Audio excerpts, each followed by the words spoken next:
శ్రీమాత్రే నమః. అందరికీ నమస్కారమండి. ఎలా ఉన్నారు? ఏం చేస్తున్నారు? అమ్మవారి దయవల్ల అందరూ సంతోషంతో అష్టైశ్వరాలతో ఉండాలని మనస్ఫూర్తిగా అమ్మవారిని వేడుకుంటూ ఈరోజు అమ్మవారు మనకు చెప్పే సందేశం ఏమిటంటే అండి, ఏ బంధమైతే మీ నుండి దూరమైపోతుందో ఆ బంధము మీకోసం మళ్లీ రాబోతుందండి అని అమ్మవారు ఎలా సందేశం చెప్పబోతున్నారు.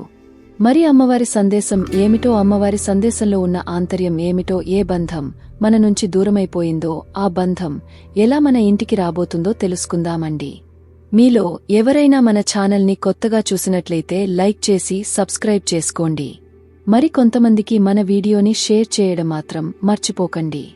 ఇక వివరాల్లోకి వస్తే, అమ్మవారు ఈరోజు మనకు ఇచ్చే సందేశం ఏంటంటే అండి, బిడ్డా, నీ మనసు నుండి నీ నుండి శాశ్వతంగా దూరమైనటువంటి బంధం గురించి నువ్వు చాలా బాధపడుతూ ఉన్నావు కదా. మరి ఆ బంధం మరలా నీకు దగ్గరకు చేరుకుంటుందా లేదా అని చెప్పి పదే పదే నన్ను అడుగుతూ ఉన్నావు కదా. మరి ఈరోజు ఈ సందేశంలో నీకు ఒక మంచి మాటనైతే చెప్పబోతున్నాను.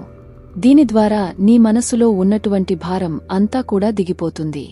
ఎవరైతే నిన్ను అవహేళన చేసి వెళ్లిపోయారో వారు మరలా తిరిగి నిన్ను అలాగే నీ మనసును అర్థం చేసుకుంటారా లేదా తిరిగి నీ దగ్గరకు వస్తారా లేదా, నీ గొప్పతనం వారికి అర్థమయ్యేలాగా చేయదు దుర్గమ్మ అని చెప్పి నన్ను పదే పదే అడుగుతున్నావు కదా. చూడు, నీవంటే మనం నమ్మిన వాళ్లు మన నుండి దూరమైన వాళ్లు మన గురించి ఎప్పుడు కూడా ఆలోచిస్తారా లేదా అని మన మనసు కనిపించడం సహజమే. అయితే విధమైనటువంటి ఆలోచనలు నువ్వు మాత్రమే చేస్తే సరిపోదు కదా, ఎదుటి వ్యక్తులు కూడా చేయాలి.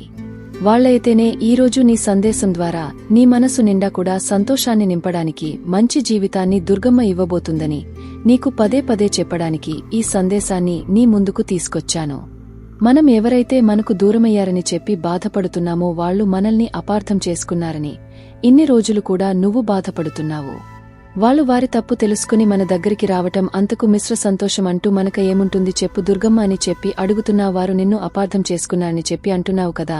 నీ నుండి దూరంగా వెళ్లిపోయారని అనుకుంటున్నావు కదా. తిరిగి మరలా నీ దగ్గరికి వచ్చారంటే అంతకంటే ఆనందము ఇంక నాకు ఇంకేం లేదు దుర్గమ్మ అని చెప్పి అడుగుతున్నావు. చూడు, నిన్ను ఎవరైతే హేళం చేసి అవమానించి నిందించి నీ నుండి దూరంగా వెళ్లిపోయారో వారు తిరిగి తప్పు తెలుసుకుని నువ్వు గొప్పదానివి, నువ్వు గొప్పవాడివి అని చెప్పి ఆ మాట నిజంగా నీ ముందుకు వచ్చి అంటే ఎంత గొప్పగా ఉంటుందో కదా. ఎందుకంటే నీ నిజాయితీ అతి కొద్ది రోజుల్లోనే మీకు ఏదైనా కాని అంటే వాళ్ళు ఏ విధంగా నుంచి దూరమైపోయారో, ఏ నిందేసి నుంచి దూరమైపోయారో, నిన్ను ఏ విధంగా అపార్థం చేసుకుని దూరమయ్యారో అలాంటి వాళ్ళు ఖచ్చితంగా కొన్ని రోజుల్లోనే నీకు ఏదైనా కాని భగవంతుడు చూస్తూ ఉంటాడు. మీరు ఎంత నిజాయితీగా ఉంటారో, మీరు ఎంత మంచి మనసుతో మంచితనంతో ఉంటారో అవన్నీ కూడా భగవంతుడు చూస్తూ ఉంటాడు. కాబట్టి మీ గొప్ప సంతోషాన్ని భగవంతుడు మీ నుండి ఎప్పుడు కూడా దూరం చేయడు. ఈరోజు దుర్గమ్మ ఏం చెప్తున్నారంటే, ఎవరైతే మన నుండి దూరంగా వెళ్లిపోయారో, మనల్ని నిందించి, మనం చేయనటువంటి తప్పులకి మనల్ని నిందించి మన దగ్గర నుండి దూరంగా వెళ్లిపోయారో వాళ్లని మన దగ్గరకు చేయబోతున్నారంట. అంటే వాళ్ళు లేకపోతే మన జీవితం చాలా లోటుగా ఉంటుంది కదా. మరి దుర్గమ్మ దగ్గర ఎవరైతే ఈ మాటలన్నీ చెప్పుకుని బాధపడి ఏ భక్తుడు ఏ భక్తురాలు వేడుకున్నారో కాని వారికి ఈరోజు ఈ సందేశం ద్వారా దుర్గమ్మ ఇలా చెప్తున్నారండి, బిడ్డా, వాళ్ళు దూరమైన క్షణం నుండి నువ్వు చాలా బాధపడుతున్నావు. అలాగే వారు తిరిగి రావాలని చెప్పి కూడా కోరుకుంటున్నావు. నీ మనసును, నీ మంచితనాన్ని అర్థం చేసుకుంటే చాలని చెప్పి ఆలోచిస్తూ ఉన్నావు కదా. తొందరపాటు నిర్ణయాలు తీసుకుని నిన్ను అనేక రకాలుగా నిందించి నీ నుండి దూరమైనటువంటి ఆ బంధం మరలా తిరిగా అతి త్వరలో నీ చెందకు చేరుతుంది. అలాగే ఎవరైతే నీకు నిన్ను తక్కువ స్థాయి అని చెప్పి నిన్ను చాలా తక్కువ చేసి చూశారో, సమాజంలో నిన్ను చాలా చిన్న చూపు చూశారో అటువంటి వారి గురించి ఇలా పదే పదే అడుగుతూ బాధపడుతున్నావే, నీ మంచి మనసుకు అసలు వారు నిన్ను ఇలా ఎందుకు మోసం చేసి వెళ్లిపోయారో వారికే తెలియాలి. చూడు, ఎవరైనా కాని ఎవరి మనసులో ఏ విధమైనటువంటి ఆలోచనలు కలిగి ఉంటారు అనేది చెప్పడం చాలా కష్టం. కాబట్టి వారు పైకి ఒకలా బయట ఒకలా ఉంటారు. కాబట్టి అటువంటి వ్యక్తుల్ని అంచనా వేయటం అనేది కూడా చాలా కష్టమే. కాబట్టి నువ్వు కూడా అదే విధంగా ఉన్నావు. అయితే ఎదుగుదల ఏ విధంగా ఉంటుందో, అలాగే నీ మంచి మనసు ఏ విధంగా ఉంటుందో, నలుగురికి కూడా ఉపయోగపడే విధంగా నీ పనులు ఎలా అయితే ఉంటాయో అంతే విధంగా వారిని కూడా అమితమైనటువంటి ప్రేమతో ప్రేమించి చేరదీసి దగ్గర చేసవు. అయితే వారు మాత్రం నీ నుండి దూరమైపోయారు. మంచి కోరేవాళ్లు మన చుట్టూ నిలబడి మనకి ఎంత ధైర్యాన్ని ఇస్తూ ఉంటే, చెడు కోరుకునే వాళ్లు మాత్రం మన ఎదుగుదలను చూసి ఆ శిక్షను ఎప్పుడు కూడా అనుభవిస్తూనే ఉంటారు. అంటే మనం సంతోషంగా ఉంటే వారు కుళ్ళుకుంటూ పైకి మాత్రం నవ్వుతూ లోపల ఎప్పుడు కూడా శిక్షను అనుభవిస్తున్నట్లే లెక్క. ఎందుకంటే ఎవరైతే సంతోషంగా ఉండలేరో వారు నిజంగా ఒక శిక్షను అనుభవిస్తున్నారని చెప్పాలి. ఎందుకంటే పనుల గురించి ఆలోచిస్తూ పనులు సంతోషంగా ఉంటే మేము చూడలేకపోతున్నాం అని చెప్పి ఎవరైతే కుళ్ళుకుంటూ ఉంటారో వాళ్లందరికీ కూడా ఒక జబ్బు ఉన్నట్టే కాబట్టి అటువంటి వ్యక్తుల గురించి నువ్వు ఆలోచించవద్దు. నిన్ను అపార్థం చేసుకున్నారని చెప్పి నువ్వు అంటున్నావు కదా ఏముంటే నిన్ను అపార్థం చేసుకుంటున్నారు అని చెప్పి. ఎంత మంచి మనసు నీది, అందరూ కూడా బాగుండాలని చెప్పి అనుకుంటుంటావు, అందరికీ కూడా నీకు చేతనైనంత సహాయం చేస్తావు.